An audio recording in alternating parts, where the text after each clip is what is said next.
Hello बच्चों, चलिए प्रश्न को पढ़ते हैं।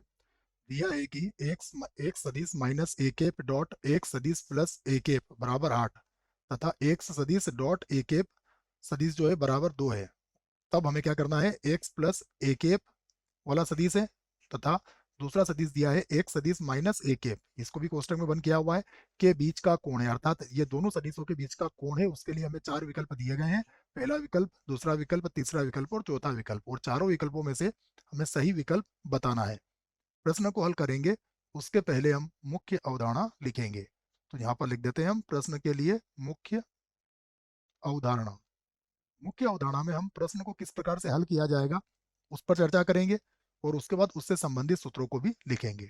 यहाँ पर हम बात करेंगे कि यदि ए सदिश डॉट ए सदिश हो तो ये किसके बराबर होता है, ए सदिश के परिमाण के वर्ग के बराबर होता है।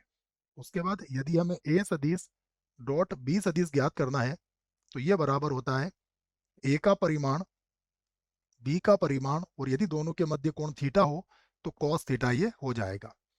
उसके बाद ये बात भी हमें पता होना चाहिए कि जो इकाई सदिश होता है उसका परिमाण सदैव किसके बराबर होता है, एक के बराबर होता है। अब प्रश्न में हमें जो दिया गया है उसकी बात हम यहाँ पर कर लेते हैं। हमें प्रश्न में क्या दिया गया है, देखिए सबसे पहले हमें दिया गया है एक्स सदिश डॉट ए केप बराबर दिया गया है 2। एक तो इस बात को आप याद रख सकते हैं। दूसरा जो है वो है हमारे पास एक्स सदिश माइनस ए केप, उसके बाद डॉट, फिर दिया गया है एक्स सदिश और प्लस हो जाएगा ए केप, और बराबर हमें दिया गया है 8। यहां से हम इसको हल कर सकते हैं। देखो तो ये हो जाएगा एक्स सदिश डॉट एक्स सदिश, फिर प्लस ये होगा एक्स सदिश डॉट ए केप, फिर होगा माइनस का ए केप डॉट एक्स सदिश, फिर होगा माइनस का ए केप डॉट ए केप, और बराबर कितना है, 8 है। अब इसे क्या लिख सकते हैं हम, एक्स सदिश के परिमाण का वर्ग लिखा जा सकता है। उसके बाद यहाँ हो जाएगा, देखिए ये क्रम विनिमय होता है इसलिए ये आप काट सकते हो क्योंकि क्रम विनिमय का पालन करता है ये, और ये हो जाएगा माइनस, यहाँ पर हो जाएगा ए केप सदिश के परिमाण का वर्ग बराबर कितना, 8। तो यहाँ से एक्स सदिश के मापांक का वर्ग ये किसके बराबर हो गया, देखिए इसका मान 1 होता है तो एक और एक, सॉरी बच्चों, एक को इधर ले जाएंगे तो ये किसके बराबर हो जाएगा, ये बराबर हो जाएगा 9 के। तो हम चाहें तो इसे समीकरण 2 बना सकते हैं। अब चलते हैं फिर से प्रश्न की तरफ। एक बात और हमें दी गई है, देखिए यहाँ पर हमें कोण जो ज्ञात करना है पहले उसकी बात करते हैं। एक्स प्लस ए केप और एक्स माइनस ए केप, हमें इनके मध्य का कोण ज्ञात करना है तो हमें कोण मानना पड़ेगा इनके मध्य। तो मैं लिख लेता हूं, माना माना एक्स सदिश प्लस ए केप सदिश तथा एक्स सदिश माइनस ए केप सदिश के बीच का कोण या के मध्य का कोण, के मध्य का कोण थीटा है। इनके मध्य का कोण हम कितना मान लेते हैं, थीटा मान सकते हैं। तो अब हमें क्या चाहिएगा, थीटा का मान ज्ञात करने के लिए हमें सबसे पहले इन दोनों के परिमाण चाहिएंगे। अर्थात सबसे पहले मैं ज्ञात करूंगा एक्स सदिश प्लस ए केप का परिमाण। तो परिमाण निकालने के लिए पहले मैं इसका वर्ग लिखूंगा। इसका वर्ग किसके बराबर होगा, ये बराबर होगा एक्स सदिश प्लस ए केप और डॉट, फिर से हो जाएगा एक्स सदिश प्लस ए केप।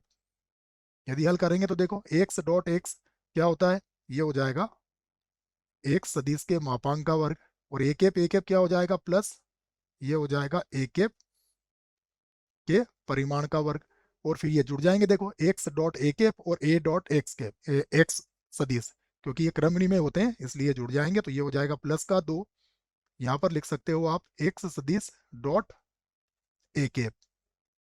अब देखिए ये किसके बराबर है, हमारा 9 के बराबर है। इकाई सदिश ये हमारा 1 के बराबर होता है, और एक्स सदिश डॉट ए केप, ये देखिए प्रश्न में हमें समीकरण नंबर 1 में किसके बराबर दिया हुआ है, 2 के बराबर दिया हुआ है। तो ये हो जाएगा यहाँ पर 2 गुणा 2 अर्थात ये हो जाएगा 4। तो यहाँ से कितना हो गया, ये आ गया हमारा 14। तो आप इस बात को लिख सकते हो कि एक्स सदिश प्लस ए कैप सदिश का जो परिमाण है वो किसके बराबर आया, वो बराबर आया वर्गमूल 14 के। अब आपको एक और परिमाण ज्ञात करना पड़ेगा, तो हम इस बात को लिख सकते हैं कि पुनः अब हम ज्ञात करेंगे एक्स सदिश माइनस ए कैप का परिमाण। तो पहले इसका वर्ग कर लेते हैं, तो ये हो जाएगा एक्स सदिश माइनस ए कैप, उसके बाद फिर डॉट लगाएंगे, फिर से होगा एक्स सदिश और माइनस ए कैप। पहले हमने हल किया है इसको, इसी प्रकार ये क्या हो जाएगा, एक्स सदिश के मापांक का वर्ग प्लस ए कैप के मापांक का वर्ग और माइनस हो जाएगा 2 एक्स सदिश डॉट ए कैप। फिर से मान रख लेते हैं बच्चों, देखो ये तो हमें 9 के बराबर दिया है, हमने समीकरण 2 में इसको प्राप्त कर लिया है। ये इकाई सदिश है तो ये 1 के बराबर होगा और ये माइनस का 4 हो जाएगा। तो 9 और 1 10, 10 में से 4 जाएगा तो कितना बचेगा, ये मिल जाएगा हमें 6। तो ये किसका मान था, ये मान था एक्स सदिश माइनस ए कैप का के वर्ग का। हमें तो इसका मान चाहिए, तो एक्स सदिश माइनस ए कैप का जो परिमाण होगा वो वर्गमूल 6 के बराबर आ जाएगा। अब हमने इनके मध्य का कोण कितना माना है, थीटा। अब हम सूत्र लगा सकते हैं, और फिर लिख लेते हैं हम यहां से। अतः अब हम ज्ञात करेंगे, देखिए एक्स सदिश plus A cap dot x सदिश माइनस ए कैप, और सूत्र से ये किसके बराबर हो जाएगा, सबसे पहले एक्स सदिश प्लस ए कैप का परिमाण, फिर से लिखेंगे एक्स सदिश माइनस ए कैप का परिमाण, और दोनों के मध्य का कोण हमने कितना माना है, थीटा, तो ये कॉस थीटा हो जाएगा। अब ये मान कितना दिया हुआ है आपको प्रश्न में, देखिए ये मान जो हमें दिया गया है ये 8 के बराबर दिया गया है, ठीक है, ये दिखा हुआ है 8, देखिए, तो ये हम इसको लिख लेंगे 8। ये तो लिख दिया मैंने 8 बराबर एक्स प्लस एक्स सदिश प्लस ए कैप का जो परिमाण है वो कितना है, प्लस वाले का परिमाण है वर्गमूल 14, तो यहाँ पर लिख देंगे हम वर्गमूल के अंदर 14, और उसके बाद वाले का परिमाण कितना है, वर्गमूल 6, और यहाँ पर कितना आ जाएगा, कॉस थीटा।